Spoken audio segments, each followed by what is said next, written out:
Donc j'ai écrit ma première homélie au moins 4 fois. C'est terrible. Parce que prêcher, c'est pas quelque chose de nouveau pour moi. Je prêche, ça fait déjà quelques temps. J'aime beaucoup prêcher. Je me sens appelé à prêcher. Mais la première homélie, c'est toujours difficile. Mais je suis très content d'être là et de partager avec vous la parole. La parole qui un jour m'a touché tellement, que j'ai décidé de donner toute ma vie au Seigneur, toute ma jeunesse, mon corps, mon âme. C'est pour ça que je suis là. C'est pour ça, c'est pas pour la parole de Dieu que j'ai tout quitté. J'étais embauché pour le Seigneur, par le Seigneur. Et je suis content, je suis heureux. Je vous assure, je suis heureux.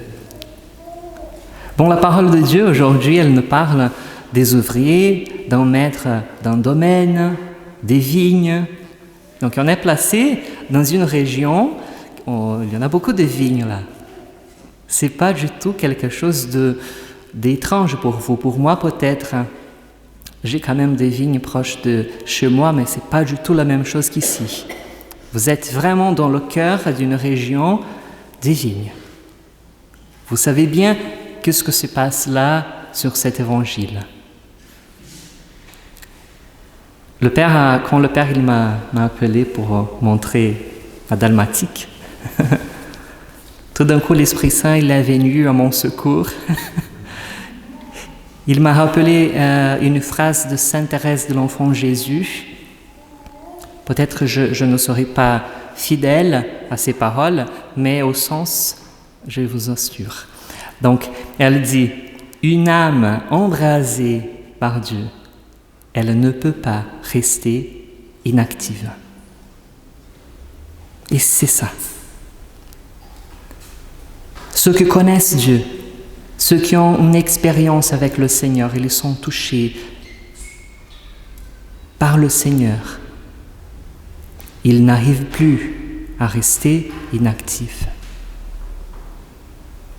Le Seigneur, il dépose en nous, il déverse en nous tant d'amour. Et cet amour nous pousse vers l'autre, vers le Seigneur lui-même.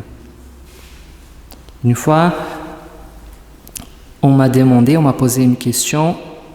Vous savez, j'appartiens à la communauté Recado, et dans la communauté Recado, le cœur, le cerne de cette communauté, du charisme, c'est la louange. Donc on médite beaucoup au-dessus de ce thème, de la louange. Et on m'a posé la question, quelle façon vous pouvez louer vraiment le Seigneur, on peut dire comme ça. Pour toi, c'est quoi la vraie louange? Et moi je dis, c'est le service. Tout d'un coup je dis ça. Parce que moi, j'ai compris que par le service, je mets mon cœur tout entier au Seigneur et à son Église. J'ai compris que par le service, je peux consoler le cœur de Dieu. Je peux aussi aider dans le service de l'Église, quoi. Aujourd'hui, autant que diacre, c'est justement dans cette réalité que je me plonge. Le service. La diaconie, c'est le service.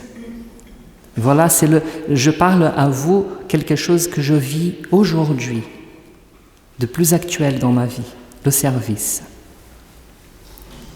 Et moi, je trouvais dans ma vie, même jeune, quand j'étais encore très jeune, que le service, il est la façon plus parfaite de louer le Seigneur, de remercier Dieu de tout amour qu'il a déversé sur moi. Et voilà, cet évangile, il parle du service. Le Seigneur, il parle d'un maître du domaine qui sort le matin pour embaucher des ouvriers à sa vigne. Et là, il fait ça à plusieurs reprises pendant la journée. Il sort encore à 9h après midi, et puis à 3 heures, et enfin à 5 heures. Et à chaque fois, il embauche encore de nouveaux ouvriers.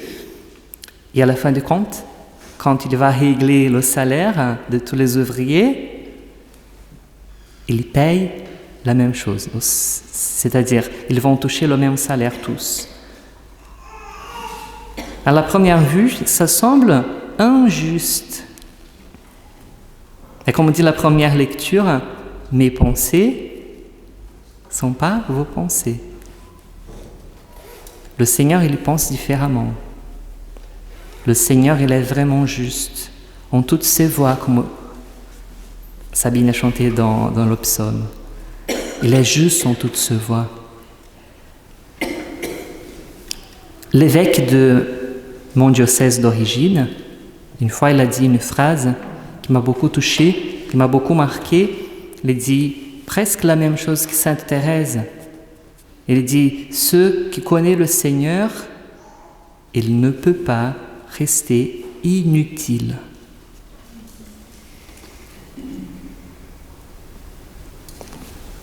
Parce que quand le Seigneur, il nous habite, il y a quelque chose en nous. Et justement, ce qu'il y a en nous, ce qu'il y a en toi, dans ton cœur, toi qui as touché le Seigneur, qui a été touché par le Seigneur, il y a quelque chose qui habite en toi et qu'il n'y a pas sur le monde.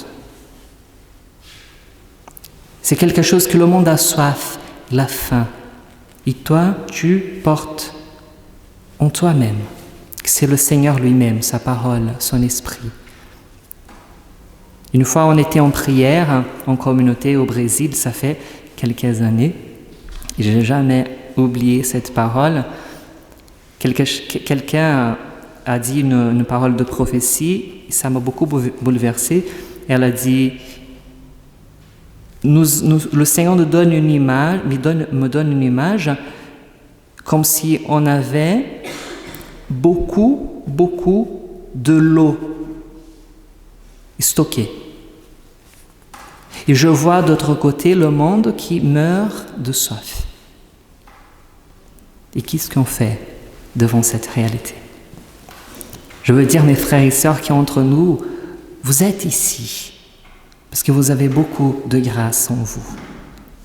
Vous êtes stocké comme moi, beaucoup de grâce. Et qu'est-ce qu'on va faire avec tout ça? Le Seigneur, il nous appelle au service. Il y en a plusieurs. On a de petits services, mais on a des grands services. Mais pour le Seigneur, je pense que vous avez bien compris. Pour le Seigneur, ce qui compte aux yeux du Seigneur, ce n'est pas la quantité. Vous voyez, le Seigneur, il ne regarde pas ceux qui travaillent toute la journée et ceux qui travaillent à dernière heure. Le Seigneur, il veut ceux qui travaillent. Et le Seigneur, il va vers ceux qui ne travaillent pas. Le Seigneur, il a dit, qu'est-ce que vous faites là, sans rien faire? Et le Seigneur, il pose cette question à quelques-uns, peut-être, ce soir. Ouais, je viens à l'église, je me nourris de la parole de Dieu, j'écoute, je suis touché, je suis alimenté. Mais à la fin, je garde tout ça dans mon cœur et je ne partage à personne. Mais je suis sûr que je vous connais très bien.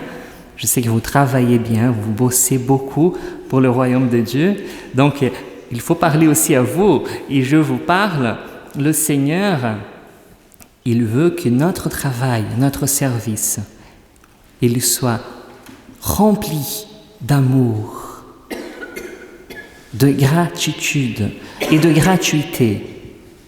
Parce que parfois, nous sommes cet ouvrier-là qui réclame. Parfois, on est toujours là dans l'église, mais on fait que râler. Ou peut-être on juge le Seigneur comme injuste. Ah Seigneur, je fais tout pour toi. Mais quand même, je vois beaucoup de gens qui sont plus heureux que moi. Moi, je suis malade. Je suis seul. Je suis pauvre. Je suis fatigué. Mes frères, mes sœurs, il faut aujourd'hui abandonner ce discours. On est bénis. La preuve que vous êtes bénis, c'est que vous êtes là aujourd'hui. Et le Seigneur, ce même Dieu qui nous demande de servir, il demande à ceux qui servent déjà de servir avec amour et gratuité. Peut-être que je reviens sur ma feuille, parce qu'il y a des choses notées qui sont bien.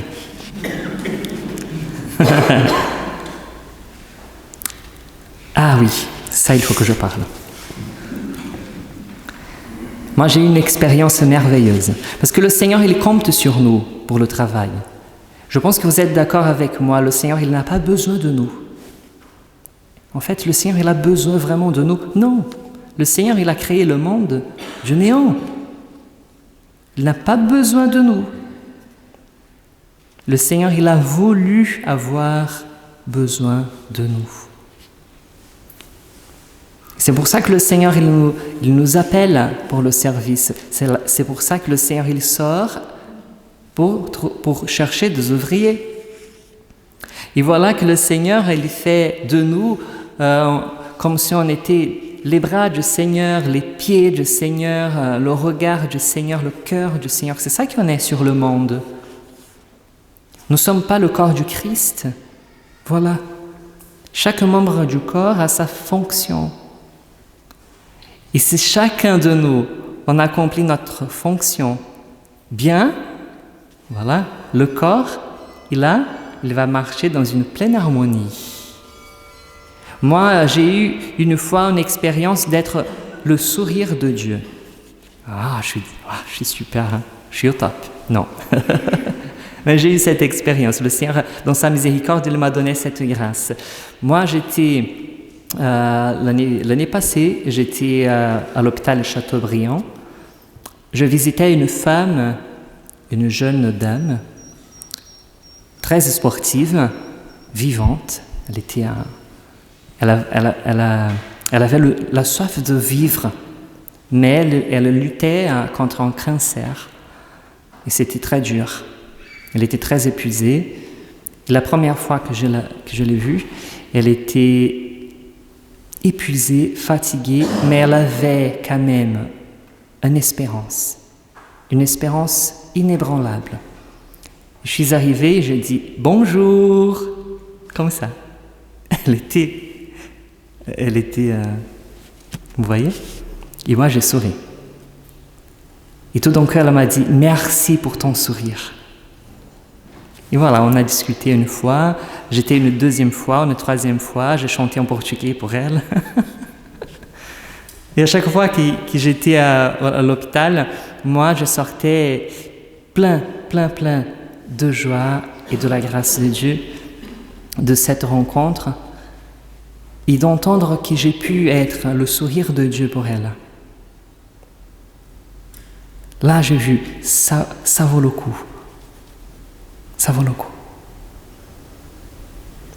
Et peut-être que toi aussi, dans ton travail, dans ta famille, les gens ont soif aussi de Dieu et de voir le sourire de Dieu, la face de Dieu, le visage de Dieu. Et c'est toi.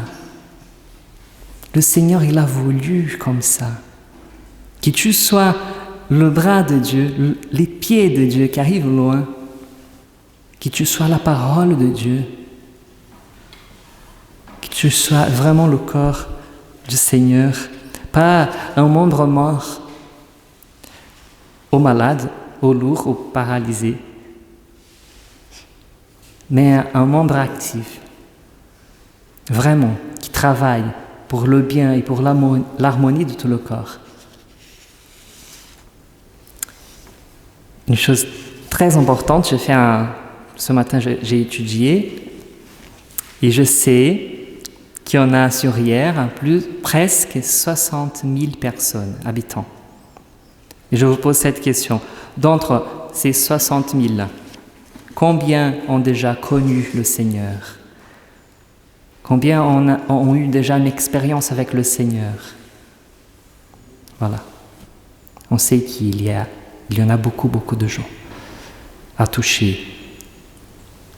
Et c'est à nous, c'est à vous, la bouche du Seigneur, la présence vivante du Seigneur.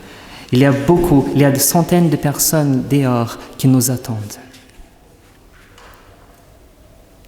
qui attendent cette eau vive qui jaillit de notre cœur, qui a beaucoup bu du cœur de Dieu, de la parole de Dieu. Le Seigneur, il m'a donné une image, je commence à finir, un câble d'alimentation. Vous avez déjà vu, sûrement, il y a des câbles d'alimentation partout. Sans ces câbles, l'électricité n'arrive pas du tout. Et quand j'étais en prière, le Seigneur m'a donné cet exemple bête, mais clair. Le Seigneur, il a une énergie d'amour à déverser sur le monde. Ici, le câble d'alimentation, il n'existe pas, il n'est pas là. Il ne prend pas sa place. Cette électricité, cet amour divin n'arrive pas. Soyez le câble d'alimentation. Voilà la demande du Seigneur pour nous ce soir. Nous pouvons prier aujourd'hui avec Paul, qui a parlé, qui a demandé, qui souhaitait que son travail ne soit pas inutile. C'est ça qu'il a demandé dans la deuxième lecture, si vous avez bien entendu. Que notre travail, que notre service soit utile au Seigneur, dans l'amour, dans la gratuité. Et je reviens sur ceux qui ne font rien. Allez à ma vigne, dit le Seigneur. Il a dit ça à plusieurs reprises. Le Seigneur, il insiste là-dessus. Venez à ma vigne. Je vous invite à fermer les yeux. On aura un fond musical qui va nous aider, justement pour qu'on puisse réfléchir sur notre service. Si vous servez le Seigneur, si vous êtes déjà des ouvriers dans la vigne du Seigneur, je vous invite ce soir à réfléchir sur votre service et la qualité de ce service. Si on fait les choses de façon automatique, sans âme, ça ne vaut pas. Pensez à la qualité du service. Faire avec amour, parce que nous sommes aimés par le Seigneur. Et cet amour passe par nous, à travers nous, par notre service. Et ceux qui ne travaillent pas encore pour le Seigneur,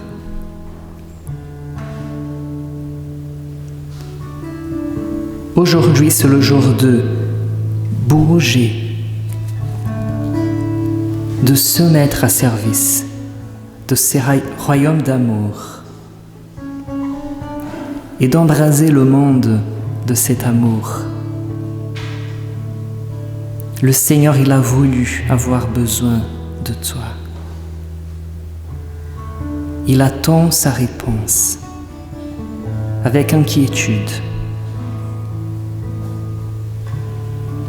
Allez à ma vigne vous aussi. Allez à ma vigne vous aussi. J'ai besoin de vous pour embraser le monde. Seigneur, rends notre service utile. C'est ça que nous supplions ce soir. Que notre petit service de prière, de liturgie, de chant, nous les prêtres, les diacres, vous qui travaillez à l'accueil, à la communication, vous qui faites partie de l'ornement de l'église, de la décoration des fleurs, vous qui lisez la parole de Dieu, enfin, que votre service soit utile au Seigneur pour le salut des âmes. Et comme ça, l'évangile de Dieu, il va être répandu sur le monde. Il va alimenter le monde comme le travail de ces ouvriers de la vigne. Seigneur, donnez-nous ta grâce et ton amour.